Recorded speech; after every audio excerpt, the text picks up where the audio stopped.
Hello, my name is Hope Mindu. We've gone through IFRS 10 consolidations, and I just want us to go through an application example to actually consolidate the knowledge that you guys obtained in the previous lectures. Yes, consolidate. So it's example 5 in your module. But then before we get into it, I just want us to lay down the definition of control. When you're trying to assess whether an entity controls another entity, you need to go through the definition step by step. And like we said, you find your control definition and IFRS 10 para 7 and paragraph B2, right? So when does an investor control an investee? An investor controls an investee if it has power over the investee, and we did break down power in the previous recordings that dealt with IFRS 10. You should be able to, you have the current ability to use existing rights to direct relevant activities of an entity. So I need you to be able to break that down when we're actually attempting this application example. And then power also includes exposure to rights. And we said, okay, if you're holding shares, your exposure will be in the form of dividends. We then moved on to saying, okay, fine, you have control if you have the ability to use your power to affect the returns, the variable returns of an investee, right? And we say basically having the ability to direct relevant activities basically means you have power, and then this power will then enable you to affect the decisions that the entity makes, because you're basically making decisions about the operations of the entity, which will then hit your profit, either increase it or decrease it, thus affecting the amount of returns that you expect. So let's dive into the application example, which is example 5 in your module. So the example reads, Hamilton is a company registered in Zimbabwe, and it's at the early stage of producing financial statements. The company's first audit committee meeting to discuss financial statements is scheduled for a few weeks, and you have been asked to prepare a paper for presentation at the meeting to discuss whether Hamilton controls the entity. If you go to your module, you actually realize that I played around with the last sentence. So you could get asked the control question without them specifically bringing out the required that says, do you control? They could ask you in various ways. So make sure you can pick that up. Go to your module and look at example 5 and look at how they actually asked the control issue without specifically asking you, do you control? Okay, let's move on. So the first entity that we're going to assess is WACA. And I hope you have your notepads, writing pads, or you could actually attempt this and then start marking as we discuss, right? So we need to actually apply control definition, but obviously your scenario is mixed up, so we're going to be identifying different triggers that link with the definition randomly. But when you then get to writing, you actually need to have logical flow. Like start from, okay, do I have power, returns, and ability to use power to affect returns? So let's get into WACA. So WACA's relevant activities are directed by ordinary shareholder votes, which means that to determine who has power over WACA, we look at who's actually making the votes at the shareholders' meetings, right? Okay, so relevant activities directed by ordinary shareholders. I expect you when you get to your test or exams, like you need to apply the scenario. When we're saying, okay, fine, power, you have existing rights, you have the current ability to use your existing rights to direct relevant activity. You need to identify, oh, okay, fine, WACA's relevant activities are actually directed through an ordinary shareholders vote, which then means, okay, the relevant activities are through shareholding, and then apply that. Take the scenario and put it in your solution. Okay, so we hear that Hamilton, so we're trying to assess whether Hamilton, I said, controls WACA, right? So Hamilton owns a controlling 60% of shares in Cresta. We are assessing whether Hamilton controls WACA. So we're now given information of Hamilton controlling Cresta. Okay, we're just assuming Hamilton controls Cresta because we haven't been given any information that suggests that there are further things to consider beyond shareholding. So since the shareholding is over 51%, we can just assume that Hamilton controls Cresta. And then Cresta owns 45% in Waka. So we can basically say if Hamilton controls Cresta, they basically then have a say on what Cresta and how Cresta will vote in relation to Waka based on Cresta's 45% shareholding in Waka, right? Then let's move on. Hamilton owns a further 20% of Waka Limited. So now we're saying, okay, Hamilton has control over the 45, and then there's also the 20, which in total is 65%. So they basically have control if we were considering in terms of shareholding, right? So it's important to actually note that down. Not for considering shareholding, they actually are in control, right? But then we're not yet writing the solution here. We're actually just identifying issues. And so when you're reading this, you're putting, once you notice this 65, you're putting a question mark and you're saying, is the control obviously on your papers, tests and exams, you have no space. You're just putting a question mark and you're saying, okay, does Hamilton then control Waka given that, there's that whole 65? But you need to read some more before you conclude. So we hear that Hamilton owns a further 20%. Okay, we've read that. The remaining shares in Waka are held by an empowerment group that also owns a golden share. So there's an empowerment group that then holds 35% and they hold a golden share. So let's understand what's this golden share about, what is it for, what are the rights that are attached to this golden share. So the golden share entitles the empowerment group to veto any decision made by a vote at a shareholders meeting. So if you get to the shareholders meeting, Hamilton will basically win the vote, all right, based on shareholding. But then if the empowerment group is actually not happy with, if the empowerment group is not happy with the decision, they have a veto right. They can say, you know what, we're not going with that decision. We accept it or we reject it. So in this case, you now need to go back to your B42 that we talked about, where you say you need to consider all facts and circumstances. So as much as the empowerment group holds a minority in terms of shareholding, they possibly have the right to direct relevant activities as they have the final say in terms of decision making due to the veto right. But in the absence of the veto right, Waka actually controls, right? The audit committee has specifically asked what the effect of the golden share, that is the treatment that will be both with the golden share and assuming that the golden share does not exist. So let's say the golden share does not exist and you've gotten a required that says, does Hamilton control Waka? We go back to our control definition. Does Hamilton have power over the investee? And power of the investee, we're saying, okay, fine. Do you have existing rights that give you the current ability to direct relevant activities? So we need to identify, okay, what are the relevant activities of Waka? Or how are decisions about relevant activities made? And if we go back to our scenario, the decisions of the relevant activities are made based on shareholder votes, right?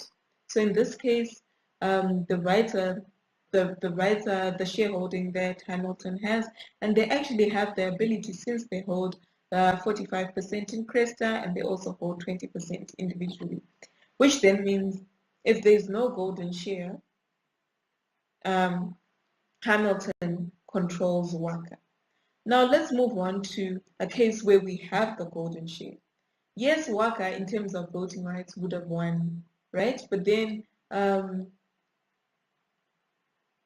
the empowerment group have a veto right. So every decision that's made at this shareholders meeting, the empowerment group has to veto, which basically means they're the ones that are actually directing relevant activities. So in this case, who has control?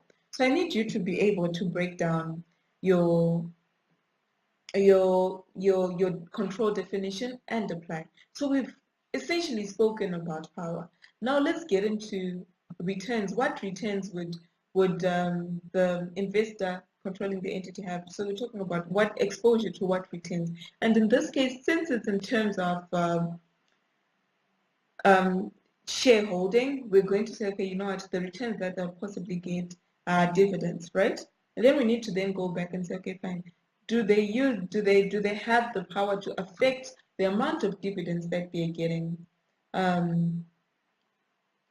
Do they have the power to actually affect the amount of dividends that they're getting? So with the golden share, okay, so in the case where you actually don't have a golden share and it's just based on shareholding, you're saying, okay, you know what, Hamilton definitely has control and they're exposed to returns which are dividends, and then they have the power to actually affect returns. They have the power to affect the dividends they get, because they will actually be making votes at shareholders meeting that affect the operations of Waka, which will then affect profit and eventually affect the amount of dividends that they're going to get, right?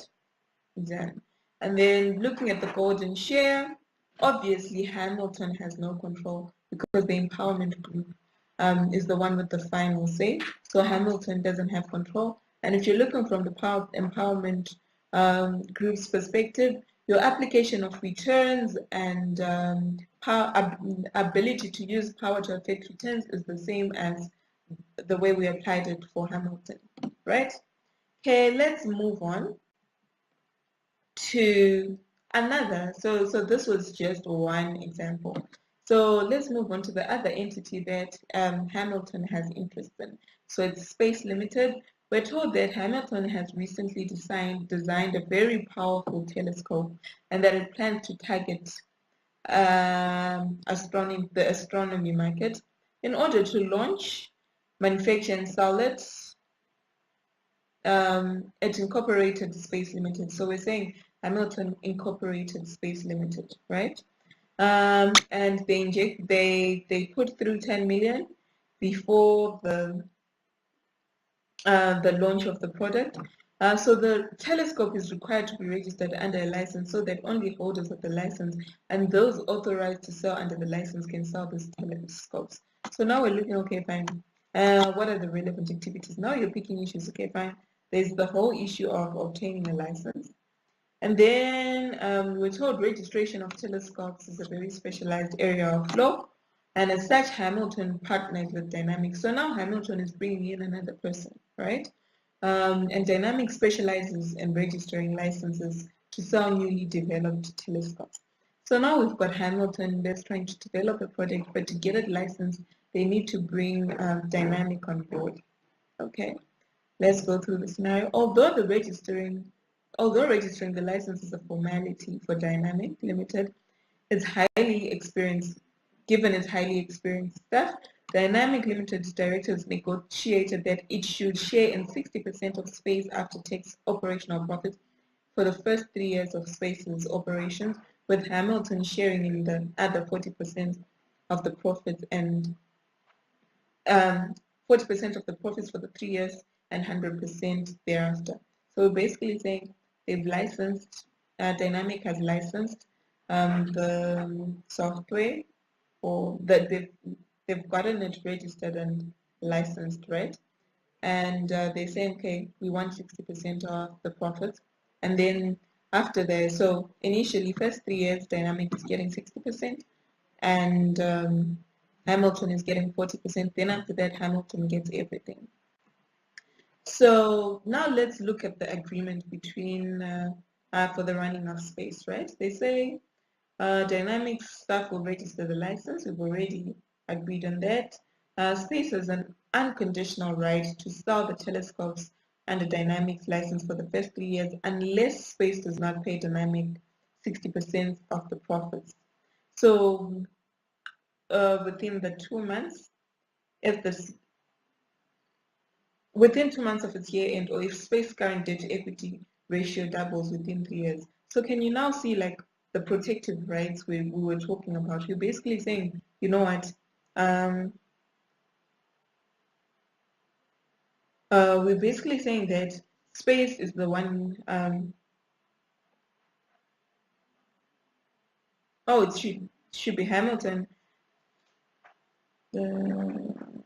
Oh, yes. So Hamilton, so space has an unconditional right to sell the telescopes for the first 3 years unless space does not pay dynamic the 60%, which means that 60% of the profits have to be given to dynamic.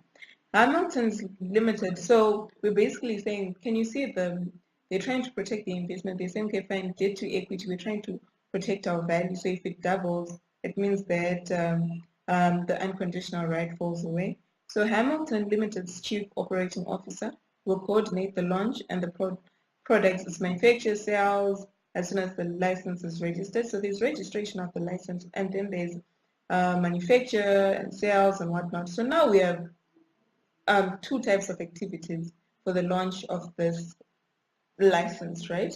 And then in respect of registration of license, but will not be involved in selling of the product, profits are expected to be low for the first 3 years of the operations, and 60% profit sharing is likely to equate to the fees that Dynamic would normally charge for the services. So it seems as if Hamilton is just basically getting someone who's experienced in licensing to actually come through and get their license registered, then thereafter move on, right?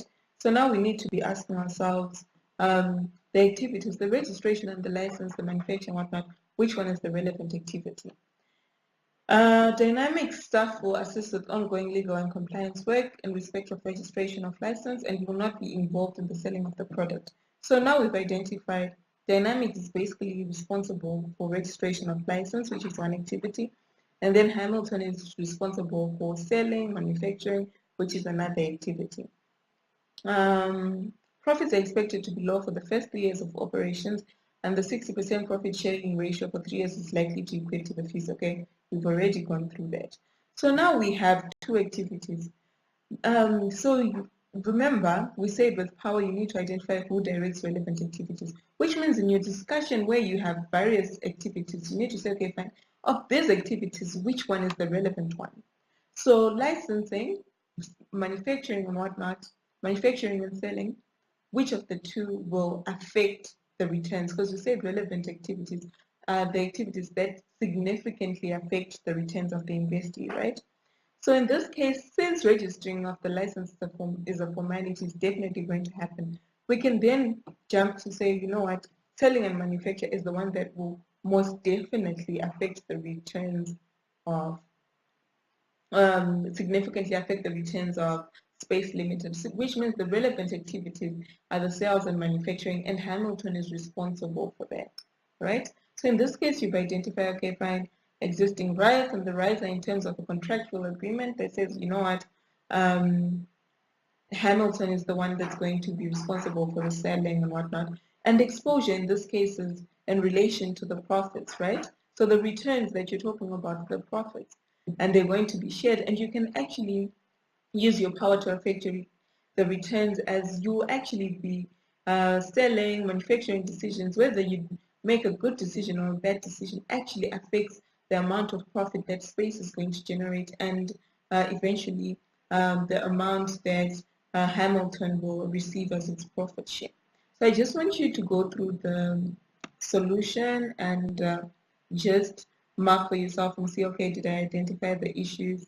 Did I go? And also, while you're marking, ask yourself, okay, fine, did I go through the control definition? Did I pick triggers in the scenario? So you need to be linking the stuff that you found in your scenario with your standard and given like a conclusion.